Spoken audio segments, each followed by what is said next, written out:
They are born screaming, not because they know pain, but because pain knows them first. Horns tear through their flesh before they can walk. Tails coil where none should exist. Their blood carries a stain of something older than the Golden Order, older than grace itself. When the Omen are born, the world doesn't welcome them. It hides them, chains them, buries them beneath the roots of the Erdtree and calls it justice. These are the Omen of Elden Ring. Not invaders from another realm, not monsters created by magic, but children of the lands between. Their existence reveals the Golden Order's deepest hypocrisies. The term Omen refers to humans born with bestial physical traits, most notably large horns, tails, and excessive body hair. These traits are not mutations caused by spells or curses inflicted after birth. They are congenital, present from the moment of birth. Multiple item descriptions confirm this. Omen Baron describes the Omens as cursed beings born with horns. Regal Omen Baron clarifies that noble-born Omen are not spared, only hidden. Seedbed Curse and Dung Eater's armor connect Omen traits to spiritual defilement rather than disease. Crucially, Omen are not separate race. They are born to ordinary humans, including royalty. Morgott and Mohg, two sons of Queen Marika, are the clearest proof. This means the Omen are not outsiders to the Golden Order, they are its children. The Golden Order defines perfection as order, symmetry, and spiritual purity, all symbolized by the Erdtree and the Elden Ring. Anything that deviates from this idea is labeled impure.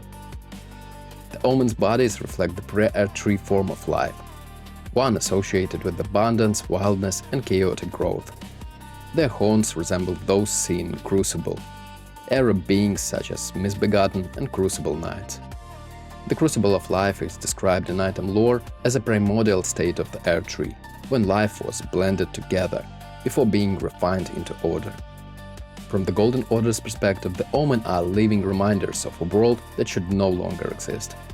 Thus, they are branded as cursed, not because they treated the world, but because they contradict its narrative.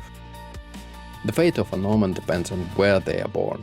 Most Omen born to commoners are imprisoned underground, mutilated with their horns cut or bound, forced into servitude of exile. The Omen Shekels item confirms that binding horns is a common practice, not a rare cruelty. Many Omen enemies encountered in the sewers and underground areas wear heavy restraints indicating lifelong imprisonment. Nobility doesn't grant mercy, only secrecy. Royal Omen are hidden beneath Leyndell, declared dead to the public, kept alive only to preserve bloodlines. Both Morgott and Mohg were imprisoned beneath the capital from birth. Their suffering was not accidental, it was policy. The Elden Ring game never states that Omen are created. Instead, the lore consistently implies the natural consequence of life in the lands between, specifically life that still echoes the Crucible. Here are the key points supported by the item descriptions. Omen traits resemble Crucible aspects such as horns and tails. The Crucible predates the Golden Order. The Golden Order attempted to suppress Crucible worship and iconography. This suggests the Omen are not new corruption, but an old truth the Golden Order tried to erase. They exist because life cannot be perfectly controlled. The connection between Omen and Crucible is the theme and symbolism, not explicit genealogy. Crucible Knights wear armor depicting horns and wings. Aspects of the Crucible incantations temporarily grant horned or bestial traits. Omen permanently embody these traits. However, Crucible Knights are revered warriors, while Omen are imprisoned, because Crucible power is tolerated only when controlled, ritualized, and weaponized in service of the Golden Order. When it appears naturally without sanction, it becomes heresy. Omen are not dangerous because of what they can do. They are dangerous because of what they represent. Throughout the lands between, Omen appear in several forms. Omen enemies. These Omens are enslaved or imprisoned, armed with crude weapons, highly aggressive, likely from prolonged abuse. Their hostility is contextual, not ideological. The game never states they are aligned against the Tarnished as a faction. The Omen killer enemies are not Omen themselves.